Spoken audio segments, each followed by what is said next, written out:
Bienvenidos a una nueva entrega en nuestro canal, un espacio donde las historias cobran vida para enseñarnos las lecciones más valiosas que el mundo moderno a veces intenta ocultar. Antes de comenzar con este relato, que les aseguro que cambiará su forma de ver la inteligencia y el estatus social, me encantaría pedirles un pequeño favor. Si disfrutan de este tipo de contenidos que nos invitan a reflexionar, no olviden darle me gusta al video y suscribirse activando la campanita de notificaciones para que no se pierdan ninguna de nuestras próximas historias. Además, nos causa muchísima ilusión saber hasta dónde llegan nuestras palabras. Así que, por favor, escríbenos ahora mismo en los comentarios desde qué ciudad y país nos estás escuchando. Saludamos con mucho cariño a toda nuestra audiencia en México, Argentina, Colombia, España y cada rincón del mundo donde se hable nuestro hermoso idioma. Su apoyo es el motor que mantiene vivo este canal. A veces, la vida nos pone frente a problemas que parecen gigantescos, muros imposibles de escalar que nos obligan a buscar soluciones complejas, caras y sofisticadas. Vivimos en una era donde creemos que un título universitario, un doctorado o un traje elegante son las únicas llaves que abren las puertas del conocimiento. Pero, ¿qué sucede cuando los mayores expertos del planeta fallan? ¿Qué pasa cuando la tecnología de millones de dólares se rinde ante un simple imprevisto? Hoy vamos a conocer la historia de una planta industrial en el corazón de una metrópolis vibrante, donde 20 de los ingenieros más brillantes del continente se enfrentaron al fracaso más humillante de sus carreras. Lo que ellos no sabían es que la solución no estaba en sus algoritmos ni en sus pantallas táctiles, sino en las manos de una mujer a la que todos consideraban invisible. Esta es la historia de cómo la sencillez derrotó a la soberbia en apenas 60 segundos. Todo comenzó en las instalaciones de logística avanzada, una empresa que presumía de tener el centro de distribución más moderno de toda Latinoamérica. El director ejecutivo, el señor Arturo Valenzuela, era un hombre que adoraba la perfección técnica. Había invertido una fortuna en una nueva línea de producción automatizada traída directamente de Alemania.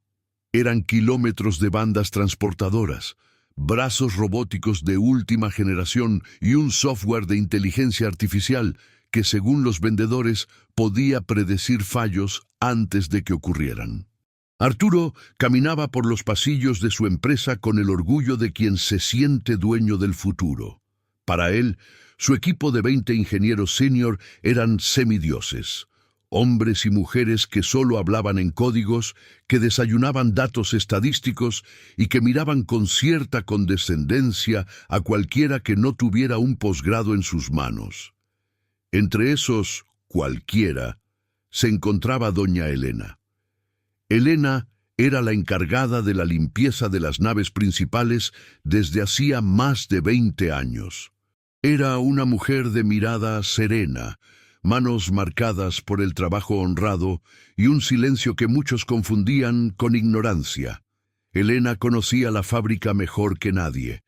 Conocía el eco de las paredes, el olor del aceite de las máquinas y, sobre todo, el ritmo del metal. Para los ingenieros, ella era simplemente parte del mobiliario, alguien que pasaba el trapeador por sus zapatos brillantes sin que ellos siquiera se dignaran a saludarla. Pero Elena observaba. Observaba cómo las máquinas nuevas, a pesar de su brillo y su costo, carecían de la personalidad que tenían las viejas prensas manuales. Ella sabía que el exceso de confianza siempre es el primer paso hacia el desastre. El desastre no avisó con explosiones ni alarmas estruendosas. Simplemente, un martes por la tarde, la línea de empaque principal se detuvo. Un silencio sepulcral invadió la nave. Miles de paquetes quedaron varados en mitad de la banda. En las pantallas de la sala de control, los indicadores se tiñeron de un rojo alarmante. Arturo Valenzuela bajó de su oficina de cristal con el rostro desencajado. «¡Quiero esto funcionando ya!», gritó, mientras sus 20 genios comenzaban a correr de un lado a otro con sus computadoras portátiles. Revisaron el código, reiniciaron los servidores, midieron los voltajes y consultaron manuales de 1000 páginas. Nada funcionaba. Cada minuto de inactividad costaba miles de dólares, y la presión empezó a convertir la brillantez de los ingenieros en una desesperación ciega que les impedía ver lo evidente, mientras doña Elena, desde la esquina con su carrito de limpieza, observaba la escena con una calma que nadie se detuvo a interpretar. La tensión en la planta de logística avanzada se podía cortar con un cuchillo. Los 20 ingenieros llevaban ya 6 horas encerrados en una batalla campal contra la lógica. Habían desarmado paneles eléctricos, sustituido sensores que costaban lo mismo que un automóvil de lujo y realizado pruebas de latencia en la red de fibra óptica. El jefe del equipo técnico, un hombre llamado Ricardo que se jactaba de tener 3 maestrías internacionales, sudaba copiosamente mientras le explicaba al señor Valenzuela que el problema era una anomalía sistémica en la comunicación de los protocolos de transporte. En realidad, era una forma elegante de decir que no tenía la más mínima idea de qué estaba pasando. Los ingenieros se gritaban entre ellos, culpando al software, al hardware y hasta al clima. Pero la banda transportadora seguía allí, inmóvil como un gigante de hierro dormido. Arturo Valenzuela, el CEO, sentía que su imperio se desmoronaba. Los clientes importantes ya estaban llamando para reclamar por los retrasos. La reputación de la empresa, basada en la infalibilidad técnica, estaba herida de muerte. Mientras tanto, en los pasillos de la nave, doña Elena continuaba con su labor. Ella no entendía de protocolos de comunicación ni de inteligencia artificial, pero entendía de movimientos. Mientras limpiaba cerca de la zona de rodamientos, notó algo que los sensores de millones de dólares no habían detectado. Se quedó mirando un punto fijo durante unos minutos, inclinando la cabeza como quien escucha un secreto. Elena sabía que las máquinas, por muy modernas que fueran, seguían obedeciendo a las leyes de la física más básica, leyes que a menudo los hombres con demasiada educación olvidan por completo. En un momento de desesperación, Ricardo, el jefe de ingenieros, salió de la zona de máquinas para tomar un poco de aire. Se encontró con Elena, que estaba vaciando un bote de basura. Con la arrogancia que le daba su título, le gritó: «Señora, muévase de aquí, ¿no ve que estamos en una crisis nacional? Su presencia estorba el paso de los técnicos». Elena lo miró sin inmutarse, con esa paz que solo tienen quienes no necesitan demostrar nada a nadie. «Joven», dijo ella con voz suave, «no es mi intención estorbar. Solo me preguntaba si ya revisaron la puerta pequeña de la base». Ricardo soltó una carcajada burlona y llena de desprecio. «La puerta de la base. Señora, estamos tratando con un fallo de software de nivel 4. Vuelva a su trapeador y déjenos el pensamiento complejo a nosotros». Elena simplemente asintió y se retiró. No se sintió ofendida. En realidad, sentía lástima por aquel hombre que estaba tan cegado por su propio ego que no podía escuchar una sugerencia sencilla. Ella regresó a su cuarto de suministros, pero antes de entrar volvió la vista hacia la enorme máquina. Sabía que el tiempo se estaba agotando y que la soberbia de esos hombres terminaría por destruir la empresa si alguien no intervenía. Los ingenieros volvieron a sus pantallas, intentando forzar el sistema mediante comandos complicados que solo hacían que el software se bloqueara más. Estaban tan inmersos en la complejidad que habían perdido de vista la realidad física del objeto que tenían delante. Estaban tratando de curar una herida física con palabras digitales. Pasaron otras 2 horas.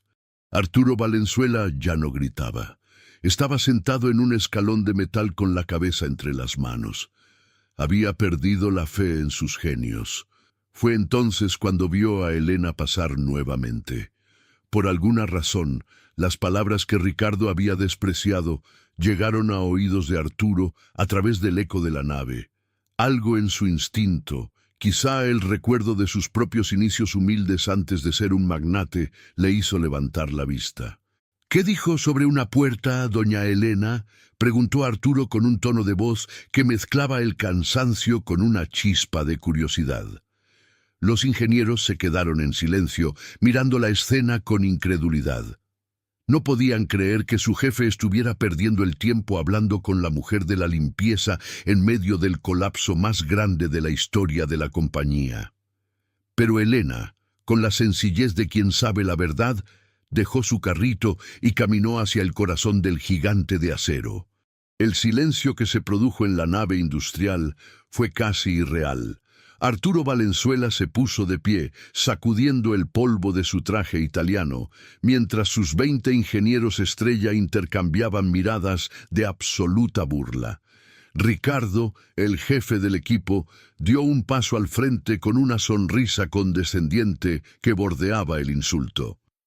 «Señor Arturo, con todo respeto, estamos perdiendo un tiempo precioso.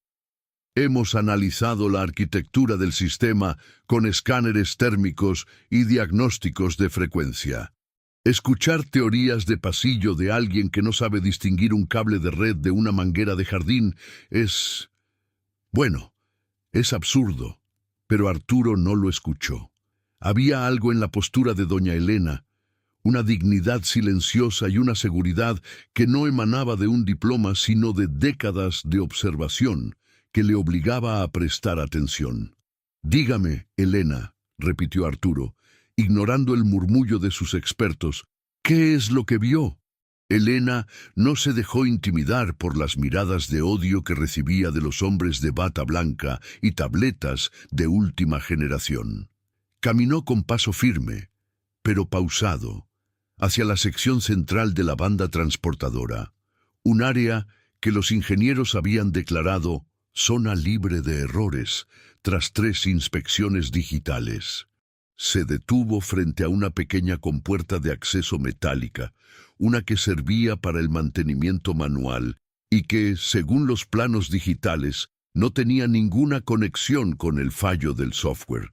«Los jóvenes dicen que el cerebro de la máquina está mal», comenzó Elena, señalando las pantallas gigantes que parpadeaban con códigos de error. «Pero las máquinas son como las personas, patrón. Si tienen una piedra en el zapato, no importa qué tan inteligentes sean, no van a caminar bien». Ricardo soltó una carcajada sonora. «Una piedra en el zapato», ¿escucharon eso? Es una metáfora rural para un problema de nanotecnología. Elena ignoró la burla. Se arrodilló en el suelo, sin importarle manchar su uniforme de limpieza con la grasa que los ingenieros tanto evitaban tocar. Señaló una pequeña rendija en la base de la compuerta. «Ayer, mientras trapeaba, escuché un silbido. No era el silbido del aire, era un roce metálico que venía de aquí dentro. Sus computadoras dicen que la banda está trabada por un error de lógica, pero yo creo que la banda está trabada porque algo no la deja girar». Uno de los ingenieros más jóvenes se acercó, movido más por la curiosidad que por el respeto.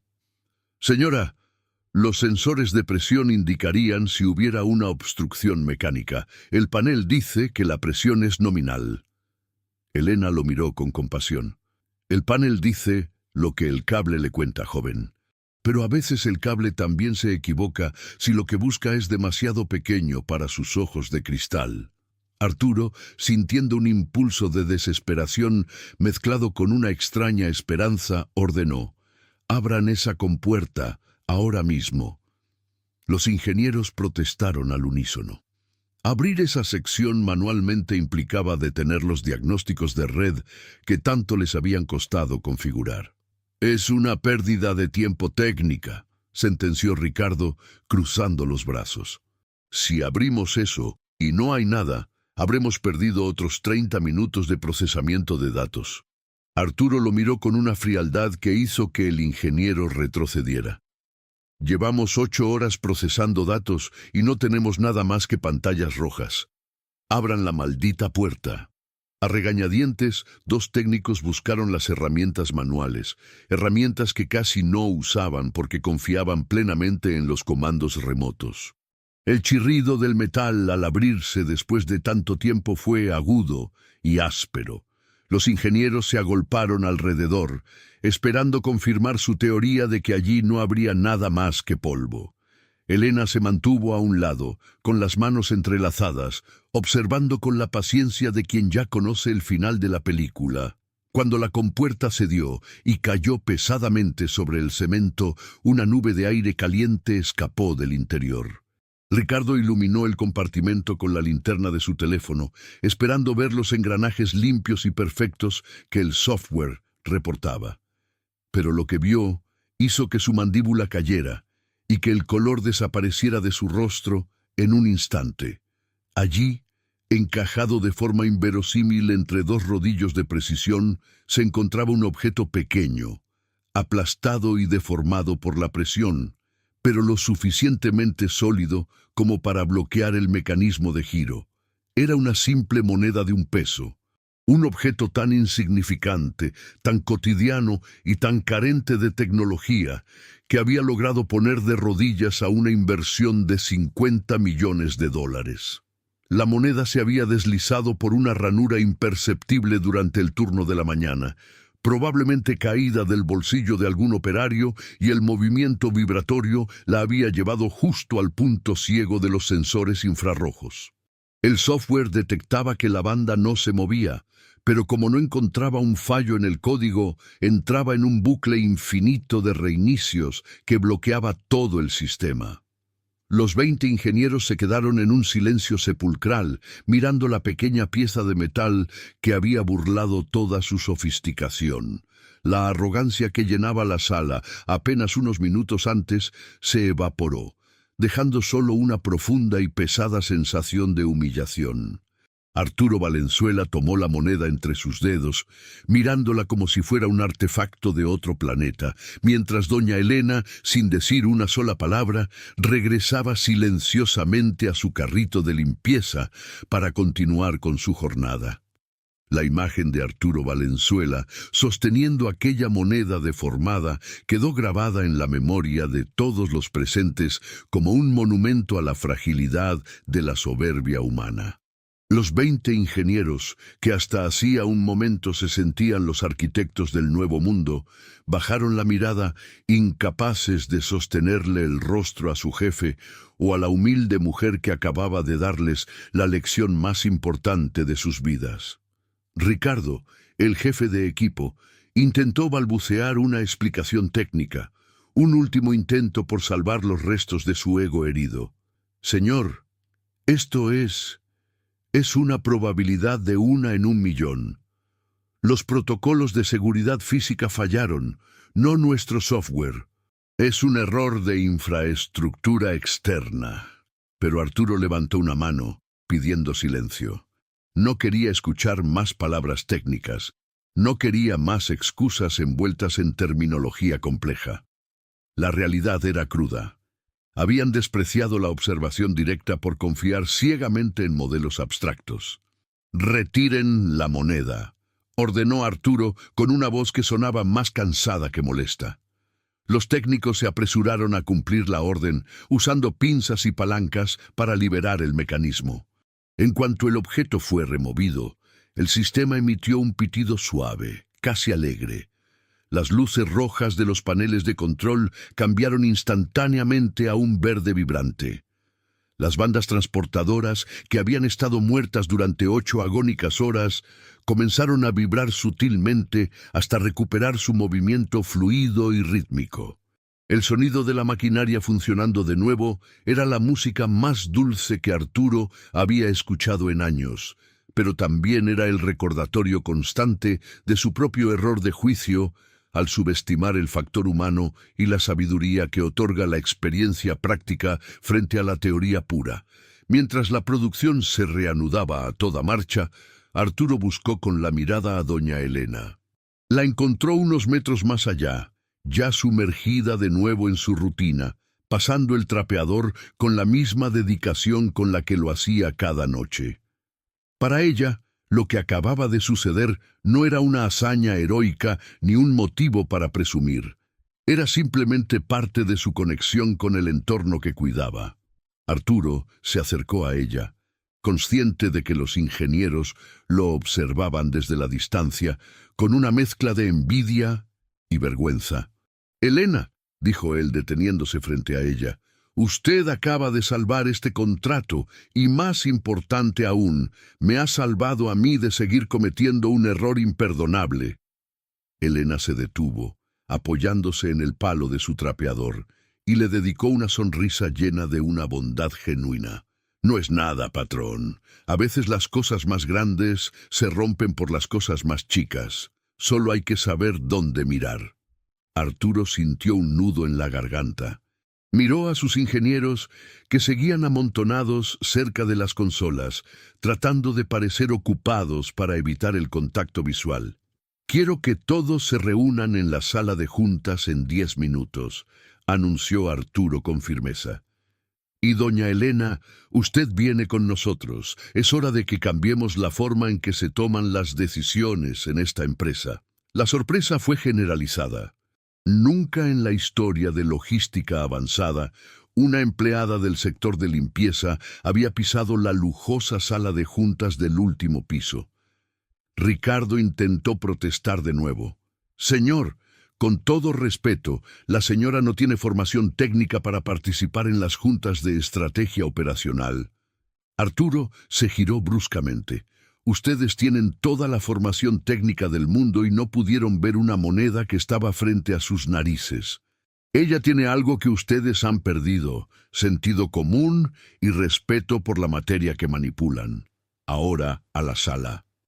El ascenso en el elevador de cristal fue un viaje de contrastes. Por un lado, los ingenieros, apretados en sus trajes, exudando una tensión que casi se podía oler.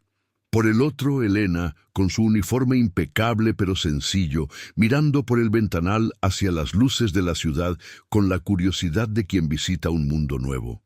Arturo observaba la escena y se daba cuenta de cuántas monedas en el engranaje habría en su propia vida corporativa. Decisiones basadas en el ego, inversiones innecesarias en complejidad y, sobre todo, la invisibilización de personas que poseían la clave del éxito simplemente porque no encajaban en el molde del experto. Al llegar al último piso, las puertas se abrieron hacia una sala de mármol y madera fina, un lugar donde se discutían millones de dólares, pero donde esa noche se discutiría algo mucho más valioso: el valor de la humildad y la verdadera inteligencia. La sala de juntas de logística avanzada nunca se había sentido tan pequeña como en aquel momento. Arturo Valenzuela se situó en la cabecera de la mesa de caoba, mientras los 20 ingenieros se distribuían en los asientos de cuero, evitando sentarse cerca de doña Elena, quien ocupó un lugar al final de la mesa con una tranquilidad asombrosa. Arturo puso la moneda de $1 sobre la superficie pulida de la mesa. El pequeño golpe del metal contra la madera resonó como un disparo. «Esta moneda», comenzó Arturo, recorriendo la sala con la mirada, «ha sido más eficiente que 20 títulos de posgrado esta noche.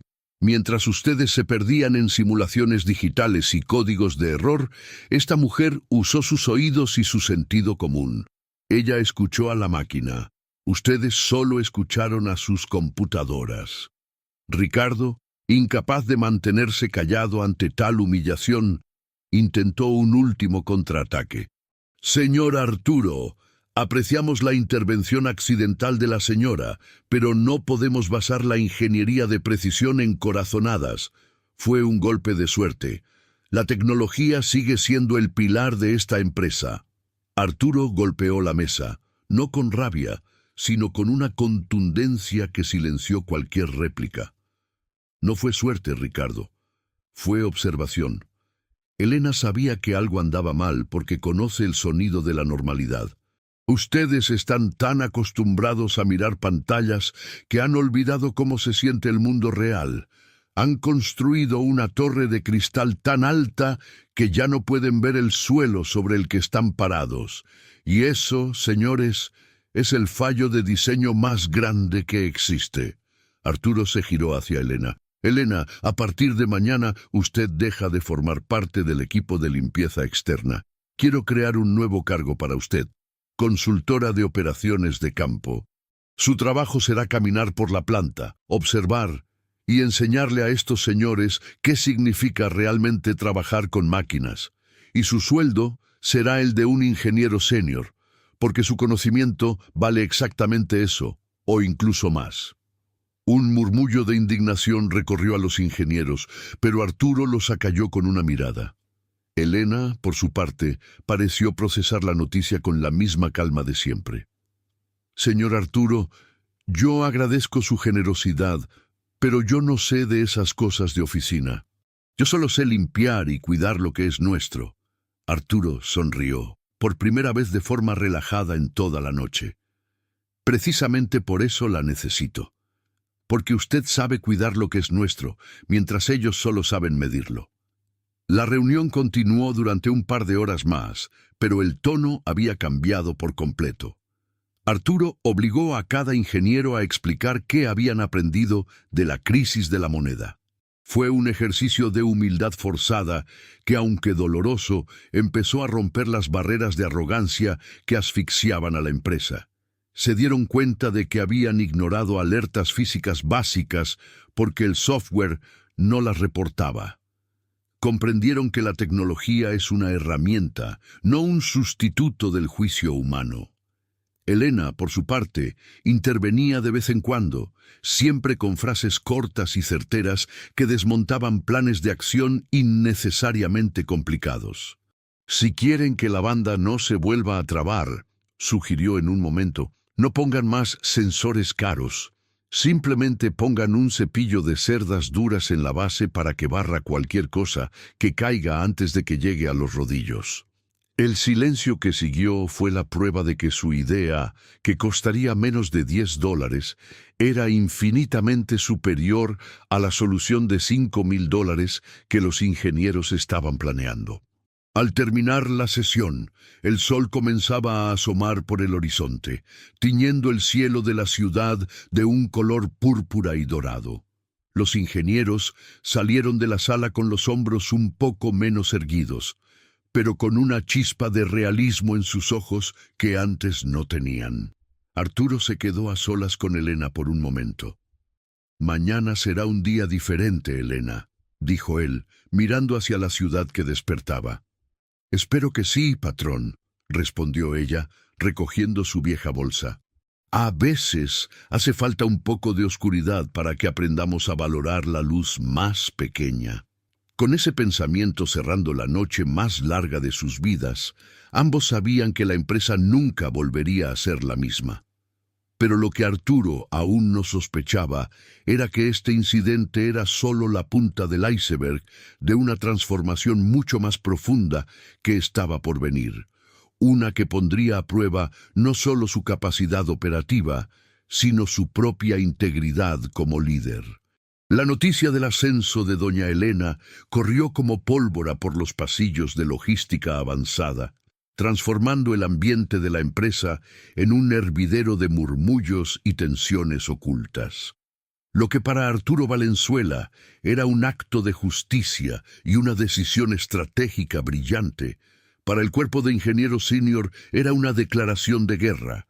En las cafeterías exclusivas del último piso, donde antes solo se hablaba de microchips, eficiencia de algoritmos y expansión de mercados, ahora el tema central era la señora del trapeador. La indignación de los académicos era palpable. Se sentían insultados, no solo por el hecho de que alguien sin estudios técnicos estuviera en su mismo nivel salarial, sino porque su mera presencia les recordaba constantemente el momento exacto en que sus títulos de maestría no sirvieron para nada frente a una moneda de 1 peso. Ricardo, el jefe de ingenieros, no podía dormir.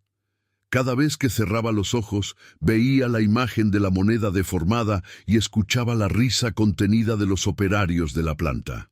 Para un hombre que había construido toda su identidad sobre la base de su intelecto superior, aquel incidente era una mancha imborrable.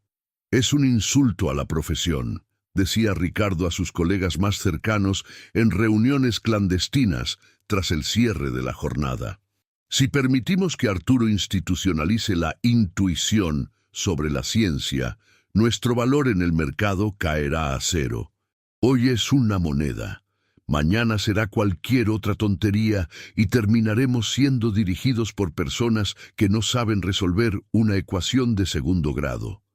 La semilla del resentimiento había sido plantada y en el terreno fértil de la arrogancia comenzó a crecer con una rapidez alarmante. Mientras tanto, la transición de Elena a su nuevo puesto fue recibida con una mezcla de alegría y escepticismo por parte del personal operativo. Sus antiguos compañeros de limpieza la miraban con orgullo, viéndola como una embajadora de la clase trabajadora en las altas esferas del poder. Sin embargo, Elena mantenía su humildad intacta.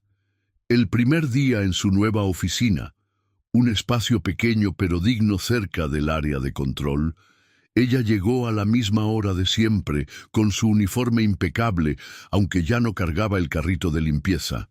Arturo le había asignado una tableta electrónica para que registrara sus observaciones, pero ella prefería su vieja libreta de apuntes y un lápiz desgastado. «La tecnología es buena para guardar datos, patrón», le dijo a Arturo, «pero para entender la vida hay que sentir el papel». El conflicto estalló oficialmente durante la primera reunión semanal de optimización.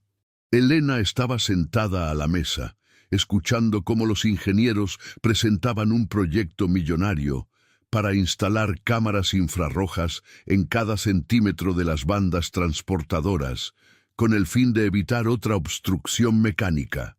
El costo estimado superaba los $2 millones. Ricardo presentó gráficas complejas, proyecciones de retorno de inversión y análisis de fallos probabilísticos. Cuando terminó, miró a Elena con un desafío evidente en los ojos, esperando que ella se sintiera intimidada por la jerga técnica. Arturo, viendo la oportunidad de poner a prueba su nueva estructura, preguntó: «¿Qué opina usted, consultora Elena?». Elena se acomodó los lentes y miró el plano de la máquina. «Es un gasto muy grande, jóvenes», dijo con suavidad. «Esas cámaras se van a llenar de polvo en 2 días y van a necesitar que alguien las limpie cada hora para que vean algo. Si lo que quieren es que nada se caiga dentro de los rodillos, lo que necesitan es una guarda de malla fina inclinada. El metal sobrante del taller de herrería serviría. No cuesta nada y el polvo se cae solo por los agujeros». La sala se quedó en un silencio gélido. Ricardo apretó los puños hasta que sus nudillos se pusieron blancos. «Una malla. ¿Está sugiriendo que protejamos tecnología aeroespacial con pedazos de herrería vieja?». Arturo intervino antes de que la discusión escalara. «Es una solución lógica, barata y permanente. Ingenieros, quiero un análisis de viabilidad de la propuesta de Elena para mañana. Y compárenlo con el costo de mantenimiento de sus cámaras infrarrojas». Esa tarde, Ricardo decidió que ya no bastaba con quejarse. Era hora de demostrar que el sistema moderno no podía sobrevivir con parches rurales. La resistencia pasiva de los ingenieros se transformó rápidamente en un sabotaje sutil, pero sistemático. No dañaban las máquinas físicamente, pues eso sería demasiado obvio y arriesgado para sus propias carreras, sino que comenzaron a inundar el sistema con datos falsos y configuraciones extremadamente sensibles. Querían crear un entorno donde la intuición de Elena fuera insuficiente. Un escenario tan complejo y volátil que solo un experto con software de diagnóstico pudiera manejarlo. Ricardo lideraba esta conspiración silenciosa desde las sombras de la sala de servidores. Si ella cree que conoce a la máquina, vamos a darle una máquina que hable un idioma que ella nunca podrá aprender. Susurraba a sus cómplices mientras ajustaba los parámetros de los sensores para que emitieran alertas fantasma a intervalos irregulares. Elena, sin embargo, no necesitaba pantallas para darse cuenta de que el ambiente en la planta estaba cambiando. Ella sentía la vibración de las máquinas más acelerada de lo normal, un zumbido agudo que indicaba que los motores estaban trabajando bajo una carga innecesaria. Durante sus recorridos notaba cómo los técnicos le daban la espalda o dejaban de hablar cuando ella se acercaba. Pero lo que más le preocupaba no era el desprecio de sus compañeros, sino el bienestar de Arturo. Veía al director cada vez más presionado, atrapado entre las exigencias de los inversores extranjeros y los informes contradictorios que recibía de su equipo técnico. Los ingenieros le entregaban reportes de 1000 páginas, asegurando que la planta estaba operando al límite de su capacidad técnica y que cualquier fallo futuro sería culpa de intervenciones manuales no autorizadas. Una clara alusión a las sugerencias de Elena. Una noche, mientras la planta operaba a media marcha, Elena se quedó observando el panel de control principal. Notó que las luces de presión de aceite parpadeaban rítmicamente. Según los ingenieros, eso era un ajuste dinámico de viscosidad gestionado por la IA. Elena se acercó a la tubería principal y puso la mano sobre el metal. Estaba frío. Demasiado frío. Si el aceite estuviera circulando como decía el software, la tubería debería tener una temperatura tibia constante. Comprendió en ese instante que alguien había manipulado los indicadores para que mostraran una realidad que no existía en el mundo físico. Estaban engañando a Arturo y, lo que era peor, estaban poniendo en riesgo la integridad de los motores principales con tal de ganar una batalla de egos. Elena buscó a Arturo en su oficina. Lo encontró rodeado de facturas y gráficas de rendimiento. «Patrón, tenemos que hablar», dijo ella con una gravedad que Arturo nunca le había escuchado. Él dejó su pluma a un lado y suspiró profundamente. «Elena, si es por lo de Ricardo y los ingenieros, te pido paciencia. Están adaptándose». Elena negó con la cabeza y puso su libreta sobre el escritorio. «No es por mí, señor Arturo, es por la planta. Sus hombres de estudio están haciendo que las máquinas mientan. El aceite no está corriendo por los pistones, pero la computadora dice que todo está perfecto. Si seguimos así, el motor central se va a fundir antes del viernes». Arturo frunció el ceño. «Eso es imposible, Elena. El sistema tiene 3 capas de seguridad que avisarían antes de que eso pase». «Las capas de seguridad las manejan ellos, patrón», respondió Elena con firmeza. «Y ellos quieren que yo me equivoque, aunque para eso tengan que romper la empresa». Arturo se quedó en silencio, mirando la pared de cristal de su oficina. Por un lado tenía la palabra de una mujer cuya honestidad había quedado demostrada con una moneda de 1 peso. Por el otro, tenía el respaldo científico de 20 profesionales con currículums impecables. La duda comenzó a carcomerlo. ¿Era posible que su equipo de élite llegara a tal extremo de traición? Decidió realizar una prueba ciega. Llamó a Ricardo a la oficina de inmediato. Cuando el ingeniero entró y vio a Elena, su rostro se tensó. «Ricardo», dijo Arturo sin rodeos, «Elena dice que hay un problema con la presión de aceite. Asegura que los sensores están mintiendo. ¿Qué tienes que decir?» Ricardo soltó una carcajada cargada de veneno. «Señor, con todo respeto, eso es una alucinación técnica. Los sensores están calibrados por láser. Si Elena cree que su mano es más precisa que un sensor de cuarzo, entonces estamos perdiendo el tiempo discutiendo ciencia con mitología.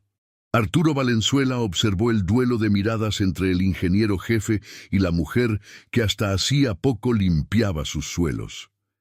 El aire en la oficina se sentía cargado de una electricidad estática, el preludio de una tormenta que amenazaba con arrasar con todo.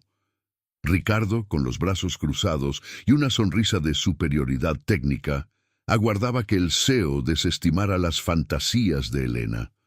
Sin embargo, Arturo recordó el brillo de la moneda de $1. Recordó que el software también había dicho que todo estaba bien aquella tarde de caos. «Ricardo», dijo Arturo con una voz peligrosamente baja, «si Elena tiene razón y el motor se funde, no solo perderemos el contrato, perderemos la planta entera. Quiero que abras la válvula de purga manual ahora mismo, frente a mí». El rostro de Ricardo pasó del triunfo a una palidez cenicienta en cuestión de milisegundos. «Señor, eso requeriría detener el flujo digital, causaría un desajuste en los algoritmos de predicción. Es un procedimiento del siglo pasado». Elena intervino señalando el reloj de pared. «El aceite no sabe de algoritmos, joven. El aceite solo sabe si corre o si se queda quieto. Si abre la purga y sale aceite caliente, yo le pido perdón delante de todos y me regreso a mi trapeador. Pero si sale aire o aceite frío, usted tendrá que explicarle al patrón por qué sus computadoras están mintiendo». Arturo se puso de pie, tomando su chaqueta. «Vamos abajo. Ahora». El descenso a la planta se sintió como un recorrido por un corredor de ejecución. Los operarios detuvieron sus labores al ver al CEO caminar escoltado por el ingeniero jefe y la consultora Elena. Llegaron a la unidad de potencia central, un gigante de acero que rugía con una fuerza engañosa. Ricardo, con las manos temblorosas, tomó una llave inglesa. Sabía que cada segundo que pasaba, el calor interno del motor estaba carbonizando los componentes que el software reportaba como óptimos.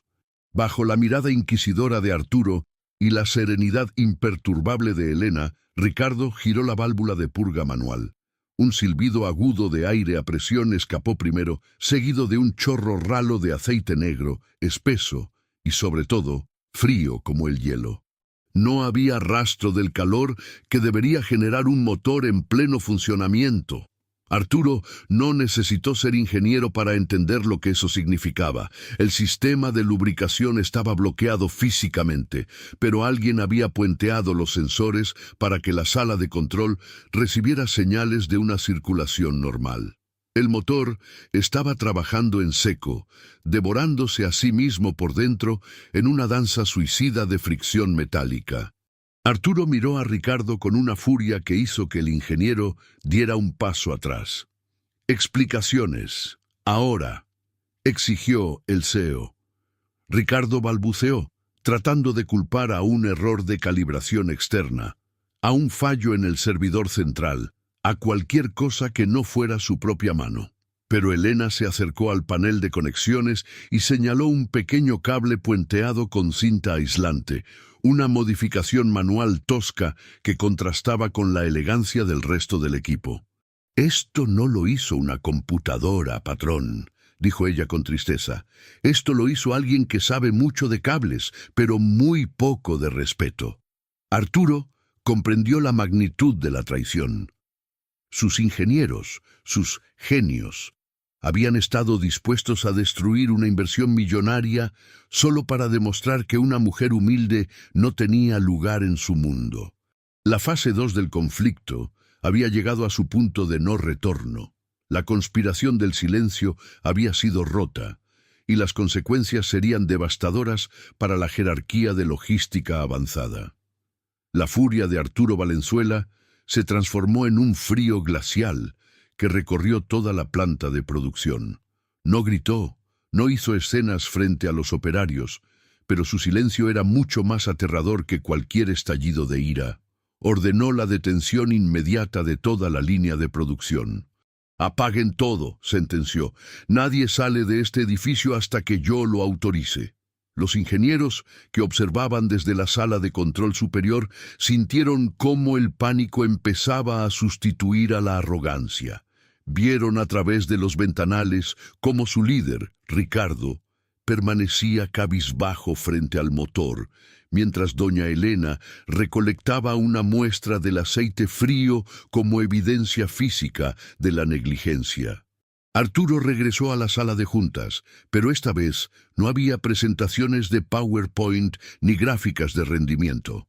Obligó a los 20 ingenieros a sentarse frente a él, mientras Elena permanecía de pie junto a la puerta, como un centinela de la verdad.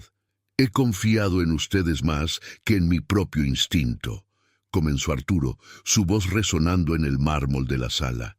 «Les he dado presupuestos ilimitados, oficinas de lujo y el estatus de mentes maestras. Y me han pagado intentando quemar mi empresa desde adentro». Ricardo intentó defenderse una última vez. «Señor Arturo, fue un experimento de estrés. Queríamos ver si el sistema autónomo podía detectar anomalías manuales. Fue una prueba de seguridad». «Mientes», respondió Arturo con una contundencia que cortó el aire. Querían humillar a Elena, querían demostrar que su sabiduría no servía de nada, y para hacerlo estuvieron dispuestos a sabotear mi patrimonio. Se olvidaron de que esta empresa no se sostiene sobre códigos, sino sobre la confianza. Arturo sacó su teléfono y realizó una llamada que dejó a todos paralizados. Llamó al departamento legal y a una empresa de auditoría externa. «Quiero una revisión completa de cada línea de código modificada en las últimas 72 horas, y quiero que se preparen los finiquitos de despido por causa justificada de cada persona involucrada en este sabotaje». El caos se desató en la sala. Algunos ingenieros empezaron a suplicar, asegurando que solo seguían órdenes de Ricardo. Otros, los más jóvenes, miraban a Elena con una mezcla de arrepentimiento y asombro. Se daban cuenta de que ella, sin una sola hora de universidad, había tenido la integridad que a ellos les faltó. Elena, sin embargo, no sentía satisfacción. Miraba a esos hombres educados y veía el desperdicio de talento que el ego había provocado. Se acercó a la mesa y puso el frasco de aceite frío en el centro. «Ustedes estudian para construir el futuro», dijo ella con voz pausada, «pero si no aprenden a respetar el presente y a las personas que lo mantienen en pie, su futuro solo será un montón de hierro viejo». Arturo se giró hacia ella. «Elena, necesito que me ayudes a identificar quiénes de estos jóvenes realmente quieren aprender y quiénes son solo piezas de un ego roto. No voy a despedirlos a todos si hay esperanza de redención, pero necesito ojos que vean más allá de los currículums». Elena asintió. La fase 2 cerraba con una purga interna que cambiaría para siempre la estructura de poder. El sabotaje había fallado, pero las heridas en la cultura de la empresa tardarían años en sanar. Lo que nadie sospechaba era que Ricardo, sintiéndose acorralado y con su carrera terminada, no se marcharía en silencio. Su resentimiento estaba a punto de buscar un aliado externo mucho más peligroso, preparando el terreno para la fase 3 de esta épica confrontación entre la simplicidad y la soberbia. Los días que siguieron al descubrimiento del sabotaje fueron los más oscuros en la historia de logística avanzada. La planta funcionaba a un ritmo lento, casi fúnebre, mientras los auditores externos revisaban cada servidor y cada conexión física. Ricardo y otros 5 ingenieros principales habían sido escoltados fuera del edificio por seguridad privada, con sus carreras profesionales marcadas para siempre por el estigma del sabotaje industrial. El resto del equipo técnico trabajaba en un silencio tenso, sabiendo que su permanencia en la empresa dependía de un hilo, y sobre todo, del visto bueno de doña Elena. Arturo había dejado claro que cada propuesta técnica ahora debía pasar por el filtro de realidad de su nueva consultora de campo. Elena, lejos de usar su nuevo poder para vengarse, se dedicó a sanar la planta.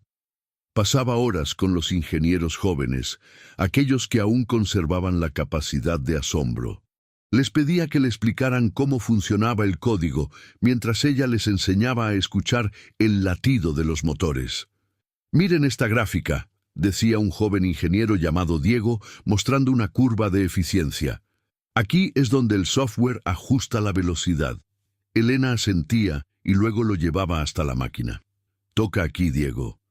¿Sientes ese calorcito extra? Eso significa que la gráfica está bien, pero el rodamiento necesita un poco de grasa de litio, no un ajuste de código. La máquina te está hablando, solo tienes que aprender su idioma». Diego, que al principio se sentía humillado por tener que reportarle a una limpiadora, empezó a ver el mundo con otros ojos. Se dio cuenta de que la ingeniería no era solo matemáticas abstractas, sino una relación física con la materia. Empezó a respetar a Elena no por orden de Arturo, sino por la evidencia innegable de su sabiduría práctica. Juntos empezaron a implementar soluciones que eran una mezcla perfecta de alta tecnología y sentido común. La malla de Elena fue instalada y, tal como ella predijo, eliminó el 90% de los fallos por obstrucción sin costar un solo centavo en mantenimiento digital. La eficiencia de la planta subió a niveles nunca antes vistos y por primera vez los operarios y los ingenieros empezaron a comer en la misma mesa de la cafetería. Sin embargo, en las sombras de la ciudad, Ricardo no se quedaba de brazos cruzados. Su odio por Arturo y Elena se había convertido en una obsesión tóxica. Se puso en contacto con la competencia directa de Logística Avanzada, una empresa rival dirigida por un hombre sin escrúpulos llamado Julián Sesto. Ricardo les ofreció algo que no podían rechazar: los códigos de acceso maestro al software central de la planta de Arturo, códigos que él había guardado ilegalmente antes de ser despedido. «Puedo apagar esa planta con un solo clic desde mi habitación», le dijo Ricardo a Julián, «y puedo hacer que parezca que la consultora de campo cometió un error humano fatal. Destruiremos a Arturo y humillaremos a esa mujer frente a todo el sector industrial». La conspiración externa comenzó a tejerse mientras Arturo celebraba los mejores resultados trimestrales de su carrera. Estaba convencido de que la tormenta había pasado, de que su nueva alianza con Elena era invencible. No sabía que el enemigo ahora tenía las llaves de su casa digital y que el ataque final no vendría desde adentro de la planta, sino desde la nube, aprovechando la misma tecnología en la que él tanto había confiado. Elena, por su parte, sentía una inquietud que no podía explicar. Esa noche, mientras caminaba por la nave vacía, el silencio le pareció demasiado limpio, como si el aire estuviera esperando una señal para volverse pesado. El conflicto entre la sencillez y la complejidad estaba a punto de entrar en su fase más peligrosa, el ciberataque que pondría a prueba si el sentido común de una mujer puede detener un virus diseñado por una mente brillante consumida por el odio. La medianoche en Logística Avanzada solía ser un momento de paz técnica, con las luces LED parpadeando en la oscuridad y el suave zumbido de las bandas en modo de bajo consumo. Pero esa noche, el silencio fue roto por un comando invisible enviado desde un servidor anónimo al otro lado de la ciudad. Ricardo, con los ojos inyectados en sangre y sentado frente a 3 monitores, ejecutó el script de sabotaje final. El software de control de la planta, la joya de la corona de Arturo, comenzó a reescribirse a sí mismo. Las alarmas de seguridad fueron desactivadas digitalmente para que nadie en la sala de control notara nada hasta que fuera demasiado tarde. El objetivo era simple: sobrecargar las calderas de presión y bloquear las válvulas de alivio, provocando una explosión controlada que destruiría la maquinaria principal sin dejar rastro de manipulación humana obvia. Elena estaba en su pequeña oficina, terminando de anotar las necesidades de mantenimiento del día siguiente, cuando lo sintió. No fue un ruido, ni una luz. Fue el cambio en la frecuencia del suelo. Las máquinas habían cambiado su vibración de un ronroneo constante a un temblor profundo y sordo. Se puso de pie de inmediato y corrió hacia la sala de control. «Diego, revisa las calderas», gritó al entrar. El joven ingeniero miró sus monitores. «Todo está en verde, Elena. Presión nominal, temperatura estable. Los algoritmos dicen que estamos en modo ahorro». Elena golpeó la mesa. «Olvídate de los algoritmos. Siente el suelo. La planta se está preparando para estallar». Diego, confiando ahora más en Elena que en su propia pantalla, se levantó y puso las manos sobre la consola de acero. El metal vibraba con una violencia que las gráficas ignoraban por completo. Intentó tomar el control manual, pero el teclado no respondía. «¡Me han bloqueado el acceso maestro!», gritó Diego con pánico. «Alguien está sobreescribiendo el sistema desde afuera. Elena, la presión está subiendo a niveles críticos y no puedo abrir las válvulas digitalmente. Si llegamos al punto rojo, la nave entera volará por los aires». Los ingenieros de turno empezaron a correr desesperados, tratando de reiniciar los servidores, pero Ricardo había bloqueado cada puerta trasera digital. «¿Dónde están las válvulas físicas?», preguntó Elena con una calma glacial que contrastaba con el caos de la sala. Diego señaló el mapa de la planta. «Están detrás del reactor principal, pero están selladas con cierres electrónicos. Se necesita una señal del software para liberarlas, o una fuerza bruta inmensa». Arturo Valenzuela, que había sido alertado por el sistema de seguridad de su teléfono, entró en la sala justo en ese momento. «¿Qué está pasando?». Elena lo miró con determinación. «Su tecnología nos ha encerrado en una trampa, patrón. Sus ingenieros de antes están tratando de matarnos a todos desde sus casas. Diego, necesito que me digas exactamente qué palanca hay que mover si logramos romper los sellos electrónicos». Arturo vio el miedo en los ojos de sus expertos y la resolución en los ojos de Elena. Comprendió que el diseño centrado en el usuario, el ángulo que él había defendido, ahora era su única tabla de salvación. No era momento de diagnósticos, era momento de acción directa. «Vamos abajo», ordenó Arturo. «Si la tecnología nos falla, usaremos nuestras manos». Pero el tiempo se agotaba. El reactor emitía un silbido ensordecedor que indicaba que el vapor estaba a punto de romper las paredes de acero. El destino de la empresa y la vida de todos los que estaban allí dependía de que una mujer que conocía cada tornillo de esa planta lograra lo que el mejor ciberseguridad del mundo no pudo: encontrar la salida en medio del laberinto de cristal. El estruendo dentro de la nave principal de logística avanzada era ensordecedor, un rugido que no provenía de una operación normal, sino del metal sufriendo bajo una presión para la que no fue diseñado. Arturo Valenzuela corría por la pasarela de rejilla metálica, seguido de cerca por Diego y un pequeño grupo de ingenieros jóvenes que habían decidido, en ese momento crítico, que su lealtad estaba con la realidad y no con los códigos de acceso bloqueados.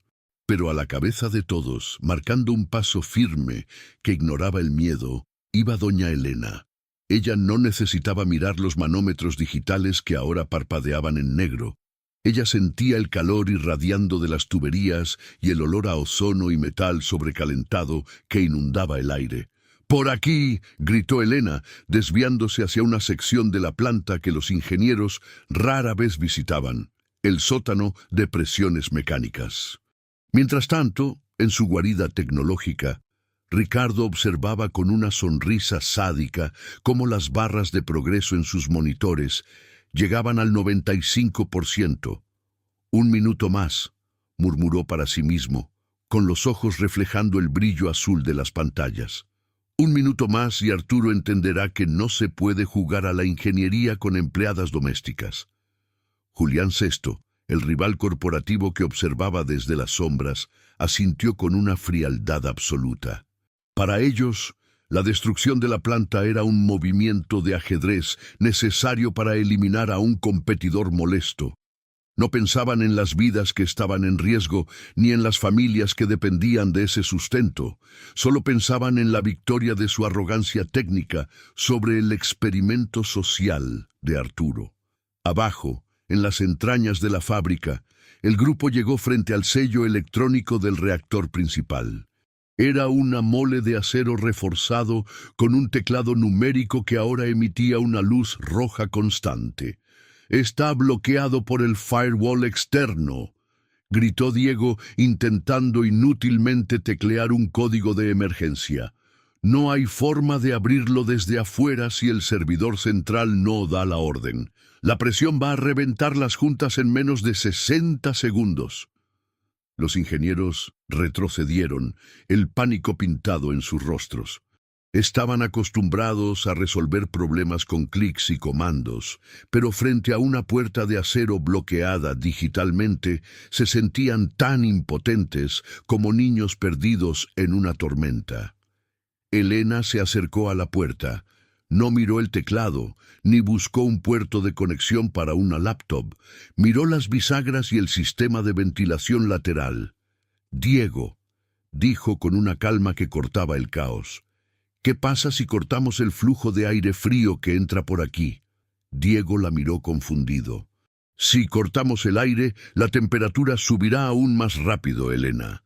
Eso aceleraría la explosión». Elena negó con la cabeza, señalando un pequeño sensor de mercurio antiguo que colgaba cerca de la rejilla. «Ese sensor es de los viejos, de cuando Arturo empezó. Si la temperatura sube de golpe fuera de la cámara, se activa un sistema de seguridad físico, un fusible mecánico que corta la electricidad de los sellos para que los bomberos puedan entrar. Es pura física, joven. No hay cable de internet que pueda detener un fusible derretido». Arturo entendió de inmediato. «Traigan los sopletes de soldadura», ordenó. Los ingenieros corrieron a buscar el equipo, dándose cuenta de que la solución de Elena era brillante en su sencillez. Usar un fallo controlado para forzar un sistema de seguridad analógico que el hacker no podía ver desde su pantalla. En cuestión de segundos, la llama azul del soplete comenzó a calentar el sensor de mercurio. El segundero del reloj de la planta avanzaba implacable. Arriba, Ricardo frunció el ceño al notar una fluctuación en los datos térmicos. «¿Qué están haciendo?», se preguntó, intentando compensar la lectura digitalmente, pero era demasiado tarde. La física del mundo real no responde a comandos de hundo. Con un chasquido metálico rotundo, el fusible se fundió. La electricidad de la puerta se cortó y el sello electrónico se liberó con un suspiro de aire comprimido. La puerta estaba abierta. Al abrirse la pesada puerta de acero, una ráfaga de vapor ardiente obligó a todos a cubrirse el rostro. El calor dentro de la cámara del reactor era casi insoportable. Un infierno blanco donde la visibilidad era nula. «¡La válvula está al fondo! ¡A la derecha!», gritó Diego, pero se detuvo en seco, incapaz de dar un paso hacia el vapor cegador. Sus trajes de oficina y su falta de experiencia en el campo físico lo hacían dudar. Arturo intentó avanzar, pero el vapor le quemaba la piel y lo hacía retroceder tosiendo. Fue en ese momento cuando doña Elena, rasgando un trozo de su delantal y mojándolo en un cubo de agua cercano, se cubrió la boca y la nariz. Sin decir una palabra, se adentró en la nube blanca con la seguridad de quien ha caminado por pasillos oscuros toda su vida. Elena no necesitaba ver la válvula. Conocía su ubicación por el sonido del vapor escapando y por la vibración del suelo. Sus manos, protegidas por unos guantes de cuero viejo que siempre llevaba en su carrito, buscaron el volante de hierro fundido de la válvula de alivio manual. Estaba hirviendo y la presión interna la hacía casi imposible de girar. Arriba, Ricardo notó que el flujo de presión empezaba a estabilizarse. ¡No! ¡Cierra las válvulas de entrada!, gritó a su computadora, intentando forzar más vapor al sistema para compensar la apertura manual que intuía. Pero cada comando que enviaba era un grito al vacío. Elena estaba operando en una dimensión donde los bits y los bytes no tenían jurisdicción. Con un esfuerzo sobrehumano, apoyando todo el peso de su cuerpo y usando una palanca de metal que encontró en el suelo, Elena logró dar la primera vuelta al volante. Un rugido ensordecedor de vapor liberado hacia las chimeneas de emergencia sacudió el edificio. Arturo y Diego, viendo que la presión en los manómetros analógicos de la pared empezaba a descender, recobraron el valor y entraron para ayudarla. Juntos, el CEO, el joven ingeniero y la mujer de la limpieza unieron sus fuerzas sobre el hierro caliente. Era una imagen poética, los tres niveles de la jerarquía corporativa trabajando como uno solo para salvar el núcleo de su existencia compartida. Poco a poco, el rugido se transformó en un silbido constante y manejable. El temblor del suelo cesó. La planta, que hace minutos parecía un volcán a punto de estallar, recuperó su compostura metálica. Diego, con las manos temblorosas pero llenas de una nueva determinación, verificó los niveles finales. Presión estabilizada. El reactor está a salvo, anunció con una voz quebrada por la emoción. Arturo se dejó caer contra la pared, empapado en sudor y con el traje arruinado, mirando a Elena con un respeto que ya no necesitaba palabras. Ella simplemente se limpió el rostro con el paño mojado y respiró hondo, con la mirada fija en el gigante de acero que acababan de domar. Sin embargo, la batalla no había terminado. Arturo se puso de pie, su rostro transformándose de alivio a una furia fría y ejecutiva. Diego, quiero que uses la conexión local directa, la que no pasa por el servidor central, y rastrees el origen del comando maestro. Ahora que el sistema está estable, el hacker habrá dejado una huella térmica en la red de regreso. Diego asintió, abriendo un panel oculto y conectando su tableta directamente al núcleo. Lo tengo, señor. La señal no viene de otro país, ni siquiera de otra ciudad. Viene de un complejo de apartamentos a solo 3 kilómetros de aquí, y tengo la dirección IP exacta. Arturo apretó los puños. Es Ricardo, Elena. Quédate aquí con los muchachos y asegúrate de que nada se mueva. Yo voy a terminar esto personalmente. El trayecto de Arturo Valenzuela hacia el apartamento de Ricardo fue un viaje de introspección y furia contenida. Mientras conducía a través de las calles semivacías de la madrugada, no podía dejar de pensar en lo cerca que estuvieron de perderlo todo por culpa de una educación mal orientada. Pensaba en cómo había construido un sistema que premiaba la complejidad sobre la claridad y cómo ese mismo sistema casi se convierte en su tumba. Al llegar al edificio, no esperó a la policía. Subió los escalones de 2 en 2, impulsado por una adrenalina que le recordaba sus días de juventud, cuando todavía sabía lo que era ensuciarse las manos para construir un sueño. Ricardo estaba tan absorto tratando de recuperar el control del sistema que no escuchó a Arturo derribar la puerta de su apartamento de un solo golpe. El ingeniero jefe se giró, con el rostro pálido iluminado por el resplandor de sus 3 monitores, y vio a su antiguo jefe cubierto de hollín, con las manos quemadas y los ojos encendidos de una justicia implacable. «¡Arturo! ¿Cómo es posible?», balbuceó Ricardo intentando cerrar las ventanas de código. Arturo se acercó con paso lento, ignorando las computadoras, y lo tomó por el cuello de su camisa de seda.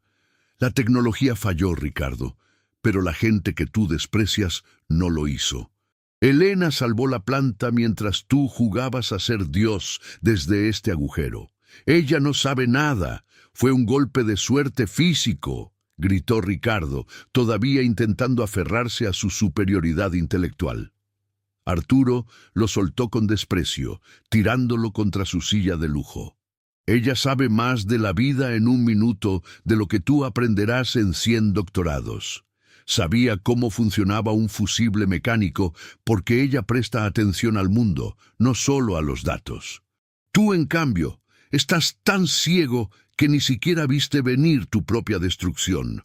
En ese momento, las sirenas de la policía resonaron en la calle. Arturo había enviado la ubicación y las pruebas digitales de Diego mientras iba en camino. Julián Sesto, que estaba escuchando todo a través de una línea abierta, colgó de inmediato, intentando borrar sus huellas, pero Arturo también había pensado en eso. «No te molestes en buscar a Julián», le dijo Arturo a un Ricardo ahora sollozante. «Diego ha bloqueado su sistema de salida. Mañana toda la industria sabrá que intentaron cometer un acto de terrorismo industrial. Tu carrera no solo ha terminado, Ricardo. Vas a pasar los mejores años de tu vida en una celda pensando en cómo una moneda de 1 peso y una mujer con un trapeador te derrotaron». Mientras la policía escoltaba a Ricardo fuera del edificio, Arturo se quedó un momento en el apartamento lleno de cables y pantallas. Se dio cuenta de que ese lugar era la representación perfecta de lo que no quería para su empresa. Un entorno aislado, frío y desconectado de la realidad humana. Regresó a la planta justo cuando el sol comenzaba a iluminar las chimeneas de logística avanzada. Allí, en la entrada principal, lo esperaba doña Elena con una taza de café caliente. «El café cura más que el agua fría, patrón», dijo ella con una sonrisa. Arturo tomó la taza, sintiendo el calor en sus manos heridas, y supo que a partir de ese día, la fase 3 de su vida no se trataría de expandir su riqueza, sino de reconstruir el valor de la humanidad en el trabajo. Pero antes tenía que cumplir una promesa que cambiaría la estructura de la industria para siempre. El amanecer sobre la ciudad no trajo solo luz, sino una claridad brutal para todos los involucrados en logística avanzada.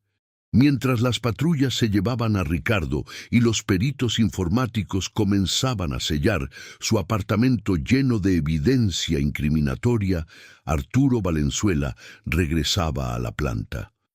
No entró por la oficina principal, sino por el muelle de carga, el lugar donde el trabajo físico nunca se detiene. Allí vio a los operarios del turno de mañana llegando, ajenos a que estuvieron a punto de perder su sustento y quizás sus vidas, unas horas antes. Arturo se detuvo frente a ellos, todavía con la ropa manchada de hollín y las manos vendadas por las quemaduras del vapor. No necesitó un micrófono para que su voz se escuchara. El silencio de respeto que se formó fue instantáneo. «Hoy estamos aquí porque una persona no se dejó cegar por las pantallas», dijo Arturo, señalando hacia la zona del reactor donde Elena terminaba de supervisar la limpieza de los residuos de vapor con los ingenieros jóvenes. «La tecnología que tanto presumimos nos falló, nos encerró. Intentó destruirnos, pero la intuición y el valor de doña Elena nos trajeron de vuelta». Los trabajadores estallaron en un aplauso espontáneo, un sonido que retumbó en las vigas de acero de la nave. Arturo vio a Diego, el joven ingeniero, aplaudiendo con lágrimas en los ojos. Se dio cuenta de que la verdadera transformación no vendría de despedir a todos, sino de reeducar a aquellos que, como Diego, habían tenido la humildad de aprender la lección a tiempo. Sin embargo, el mundo corporativo exterior no era tan compasivo. Para el mediodía, la noticia del intento de sabotaje ya era tendencia en los círculos financieros. Julián Sesto, el competidor que había financiado a Ricardo, intentaba desesperadamente desvincularse del escándalo, emitiendo comunicados de prensa donde hablaba de manzanas podridas y ética profesional. Pero Arturo ya no era el hombre ingenuo de antes. Con la ayuda de los registros digitales que Diego había rescatado del servidor maestro, antes de que Ricardo borrara los rastros, Arturo tenía pruebas de las transferencias bancarias y los chats encriptados que vinculaban a la competencia con el ataque. La fase 3 de su estrategia ya no era defensiva, era una ofensiva legal y ética sin precedentes. Arturo convocó a una conferencia de prensa en el mismo auditorio donde meses atrás había presumido su planta infalible. Esta vez no había gráficas de eficiencia ni proyecciones de ventas. En el centro del escenario, Arturo colocó 2 sillas, una para él y otra para doña Elena. Los periodistas, acostumbrados a ver a CEOs rodeados de abogados y expertos en relaciones públicas, murmuraban confundidos al ver a una mujer con uniforme de trabajo sentada en el lugar de honor. Arturo tomó el micrófono y miró directamente a las cámaras. He pasado años creyendo que el éxito se mide en líneas de código y automatización extrema, comenzó Arturo. Pero esta noche aprendí que el éxito sin humanidad es solo un arma cargada esperando el momento de disparar contra su dueño. Relató paso a paso el sabotaje, mostrando en las pantallas gigantes no las complejas fórmulas de Ricardo, sino la foto de la moneda de $1 y el soplete que fundió el sensor de mercurio. Explicó cómo la arrogancia académica se convirtió en terrorismo industrial y cómo una mujer, a la que el sistema consideraba no calificada, fue la única capaz de ver la realidad. El impacto en la opinión pública fue inmediato. El video de Arturo reconociendo su error y honrando a Elena se volvió viral, resonando en millones de personas que se sentían invisibilizadas en sus propios trabajos. Logística avanzada dejó de ser vista como una fría gigante tecnológica para convertirse en un símbolo de redención humana. Pero mientras el mundo aplaudía, Arturo sabía que dentro de sus muros todavía quedaba el veneno de la envidia, y que la verdadera prueba para Elena apenas comenzaba: liderar a aquellos que antes la despreciaban. La euforia de la prensa se calmó, pero la realidad dentro de logística avanzada seguía siendo un campo de batalla cultural. Arturo nombró a doña Elena como directora de inteligencia operativa, un cargo creado específicamente para ella, que tenía el mismo peso que cualquier vicepresidencia. Esto provocó una oleada de renuncias silenciosas de algunos mandos medios que se negaban a reportarle a la señora Elena. Arturo no los detuvo. El que no pueda aprender de ella no tiene nada que aportar a esta nueva era, sentenciaba cada vez que alguien ponía su renuncia sobre el escritorio.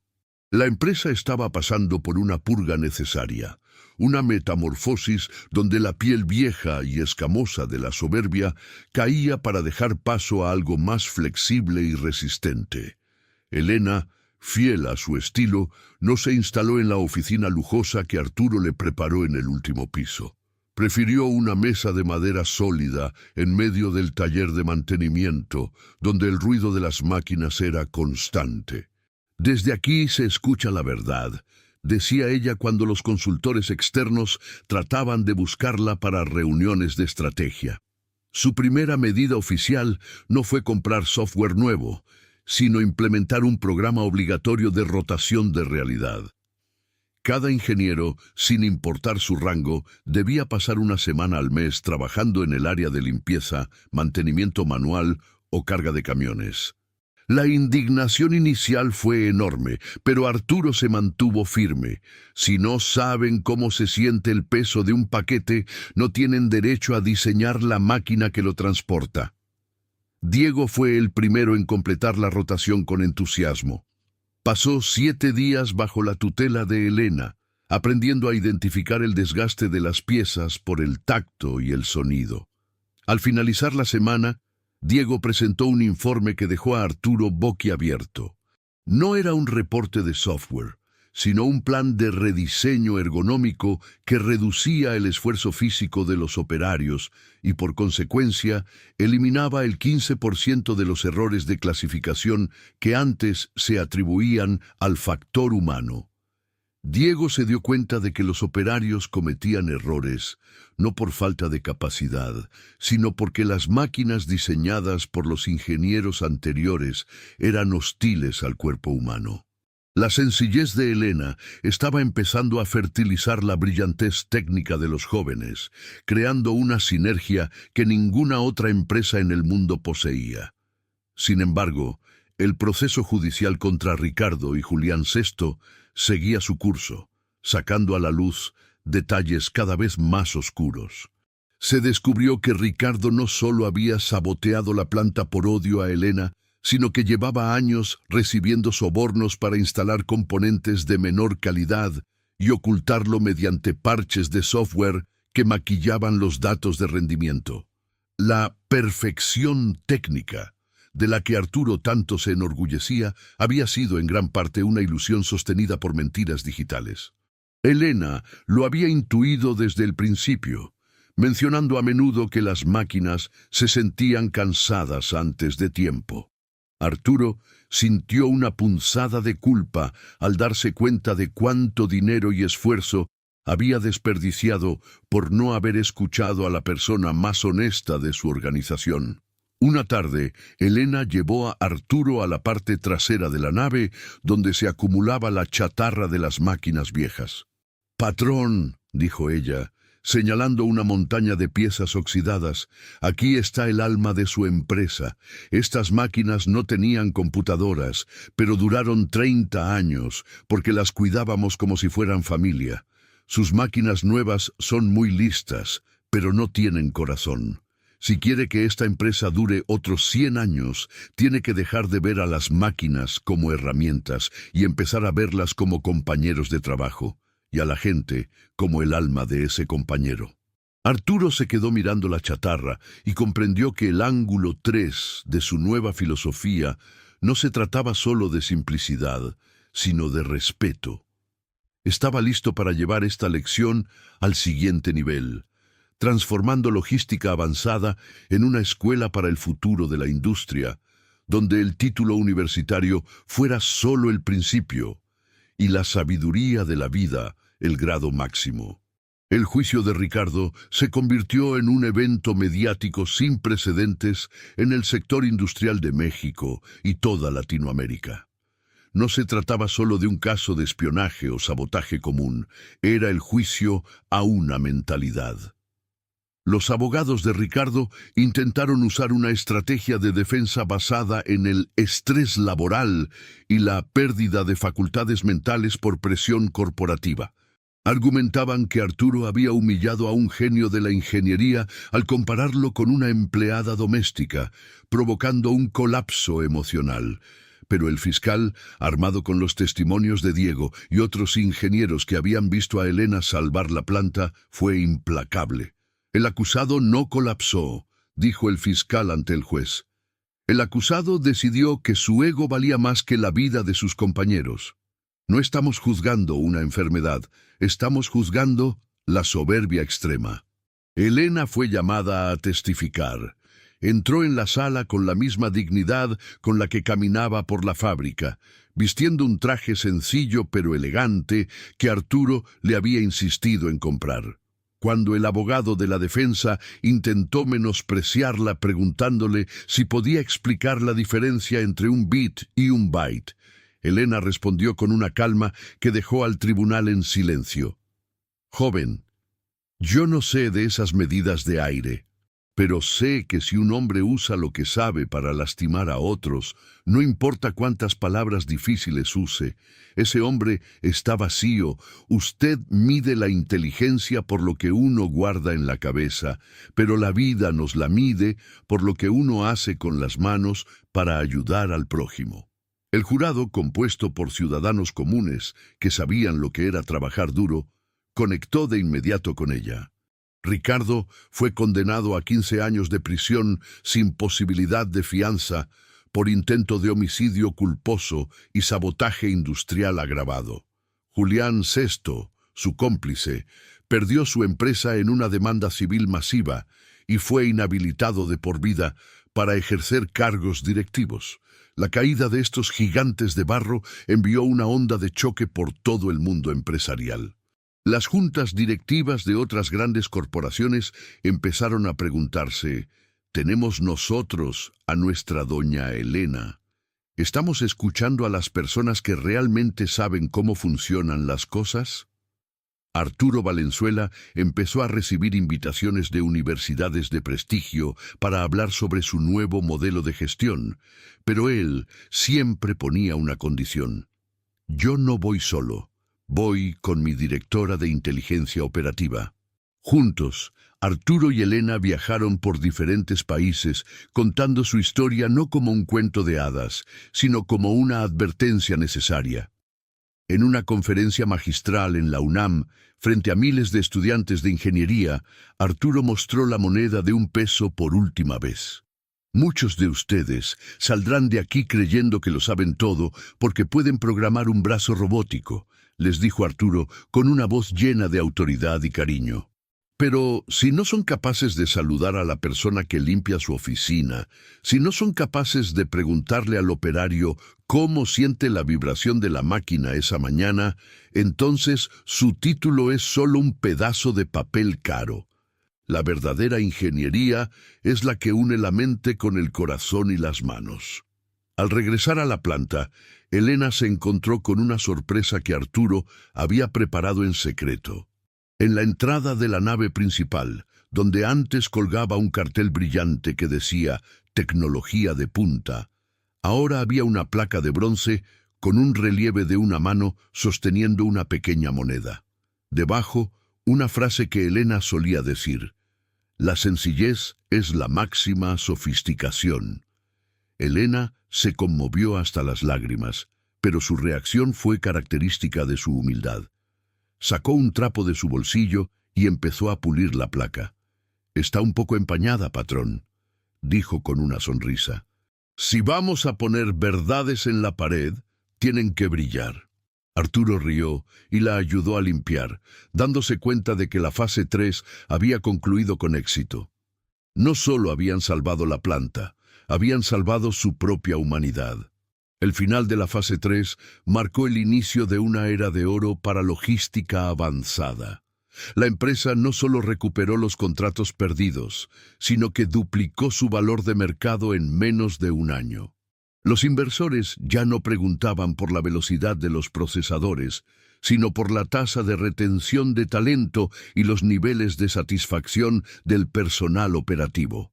El modelo de Arturo y Elena se convirtió en un caso de estudio en Harvard y otras instituciones de élite, pero para los trabajadores de la planta el cambio era mucho más personal. Ya no se sentían como piezas de una máquina, se sentían como los guardianes de un legado. Diego, ahora ascendido a jefe de innovación humana, trabajaba codo a codo con Elena en el desarrollo de interfaces intuitivas, máquinas que no necesitaban manuales complejos porque estaban diseñadas basándose en el sentido común de quienes las operaban.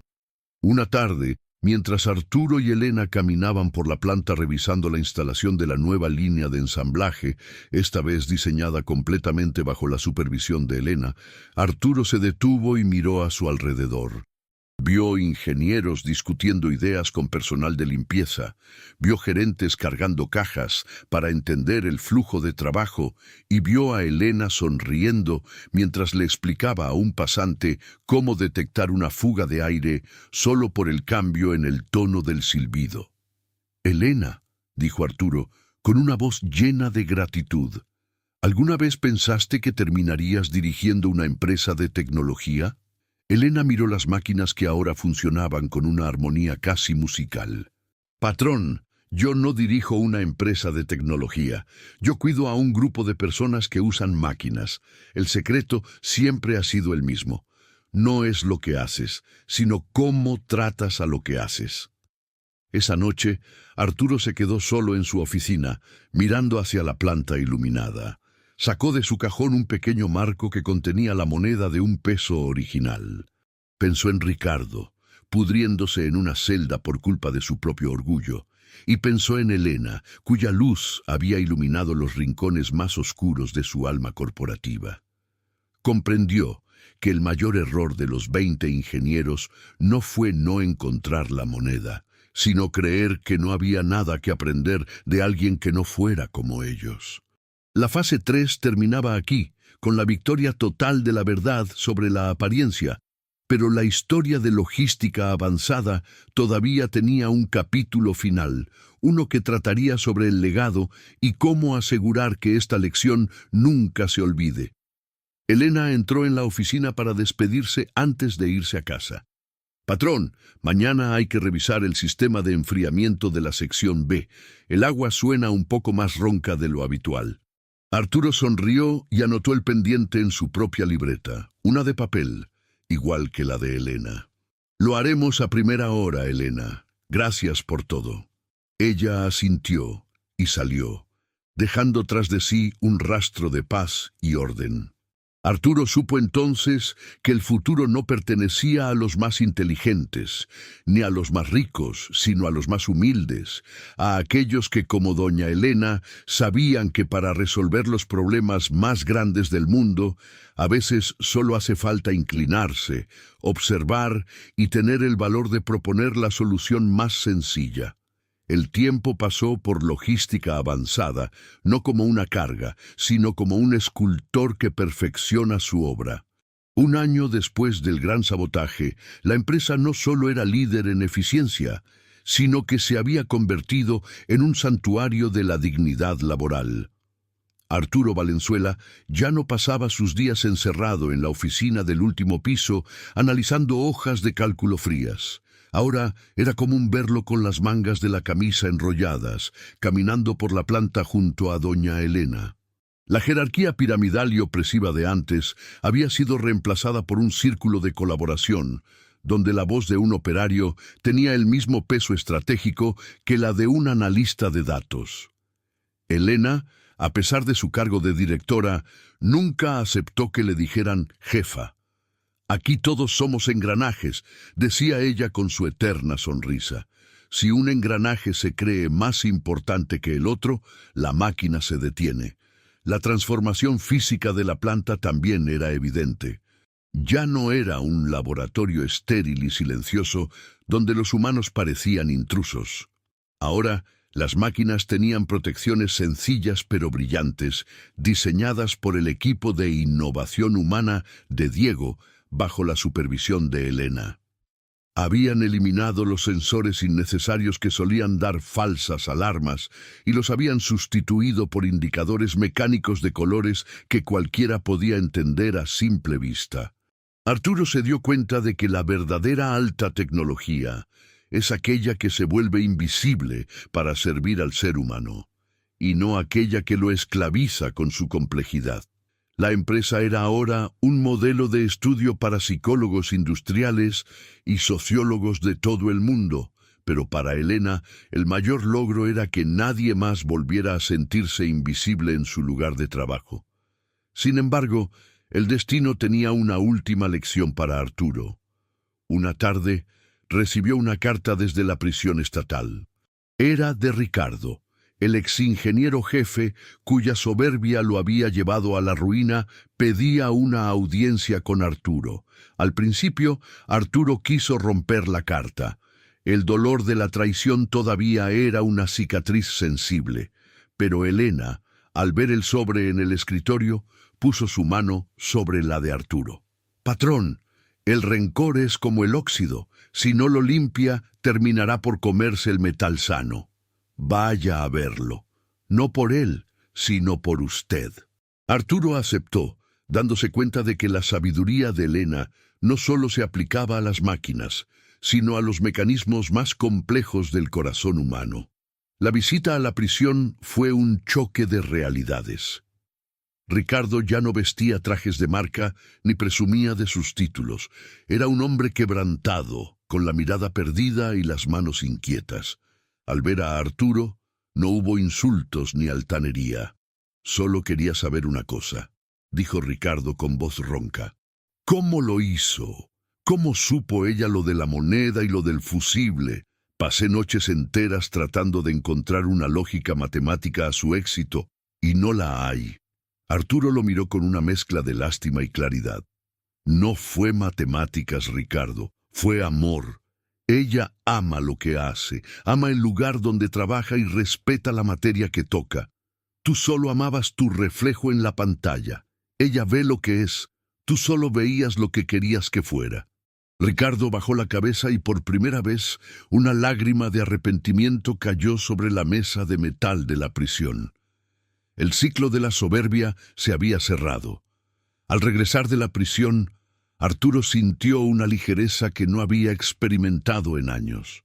Se dio cuenta de que el ángulo 3 de su filosofía, la simplicidad, no era solo un método de trabajo, sino una forma de redención.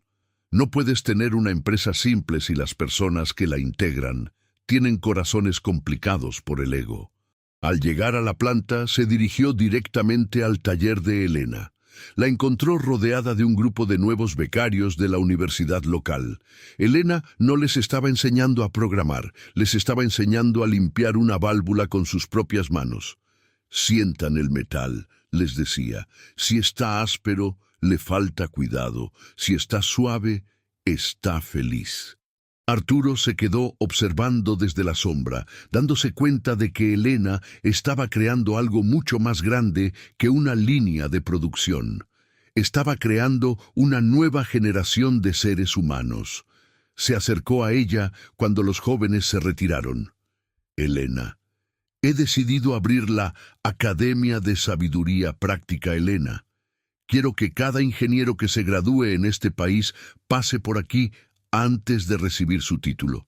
Quiero que usted sea la rectora. Elena soltó una carcajada llena de humildad. Yo, rectora, patrón, si yo apenas terminé la primaria. Arturo la tomó de las manos. Usted tiene el doctorado más difícil de conseguir, Elena. El doctorado en realidad. El mundo está lleno de gente con títulos y vacía de gente con sentido común. Es hora de equilibrar la balanza. La inauguración de la academia fue el evento del año.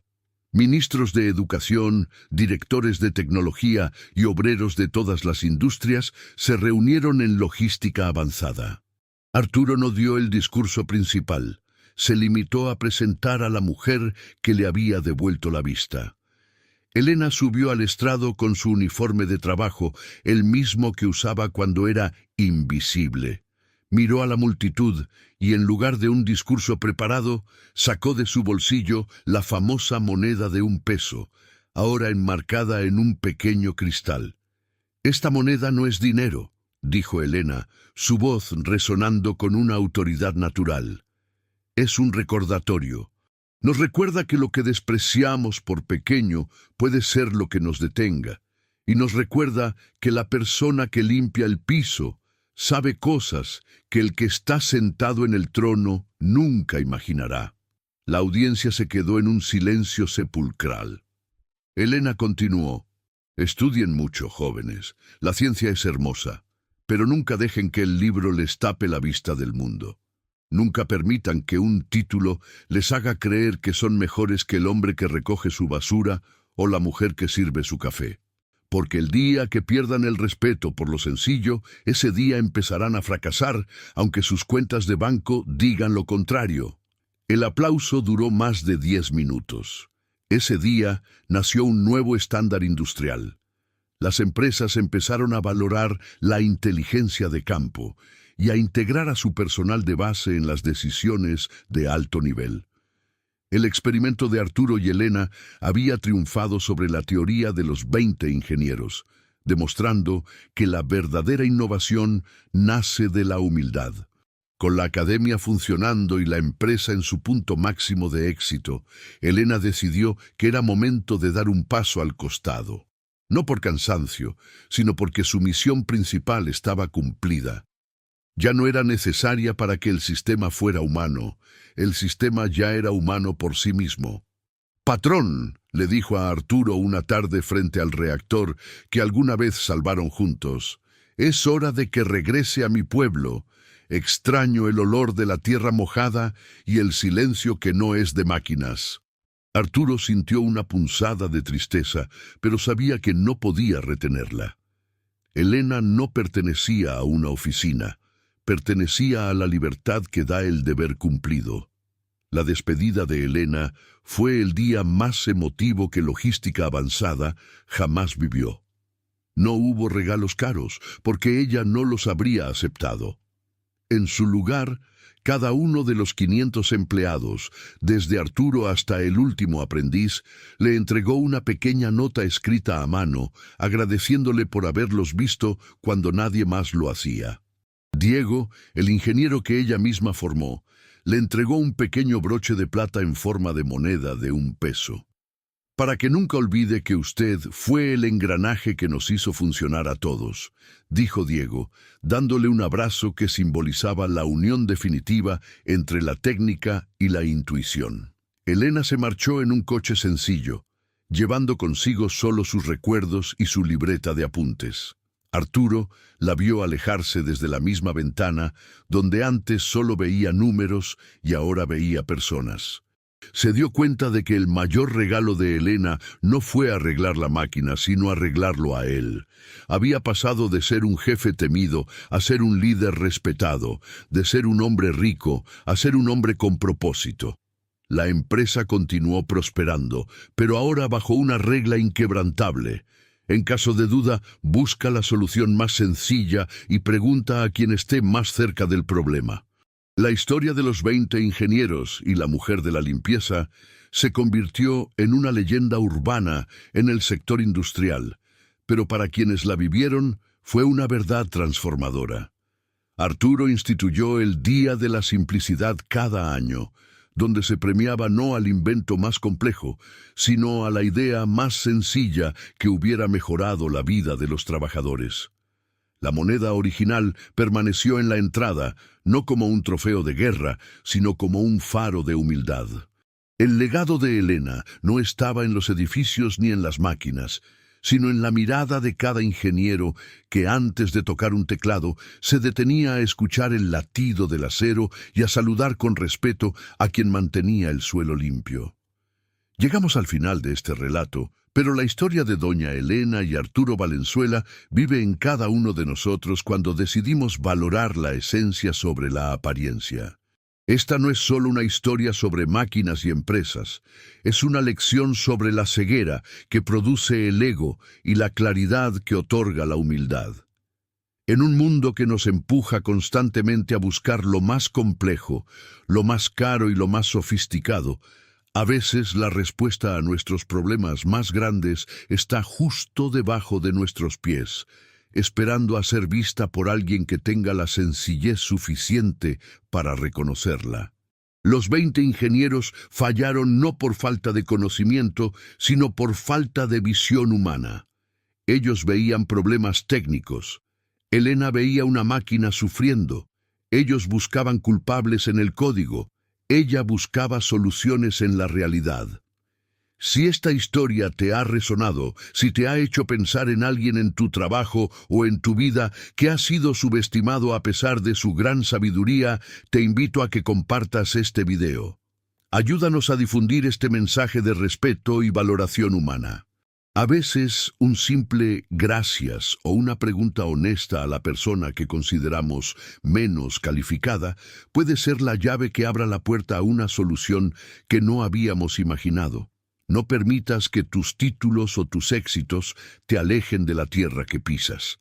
Recuerda siempre que el conocimiento sin humildad es solo un adorno pesado, pero la sabiduría con sencillez es una herramienta capaz de mover el mundo. Queremos agradecerte por acompañarnos hasta el final de esta larga travesía. Nos encantaría leer tu reflexión en los comentarios. ¿Alguna vez has vivido una situación donde la solución más simple resultó ser la ganadora? ¿Conoces a alguna doña Elena en tu vida? Tu historia puede ser la inspiración que alguien más necesita hoy. No olvides darle un me gusta si este relato tocó tu corazón y suscríbete para que nuestra comunidad siga creciendo. Recuerda que cada comentario y cada vez que compartes este contenido, nos ayudas a seguir rescatando estas historias de vida que nos recuerdan lo que realmente importa. Antes de despedirnos, queremos dejarte con un último pensamiento de la directora Elena.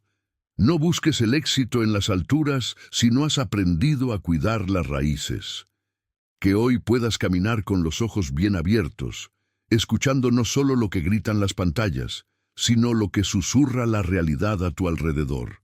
La próxima moneda de 1 peso puede estar esperando por ti, y la solución a tu mayor desafío podría resolverse en apenas 1 minuto si tienes el valor de ser simple.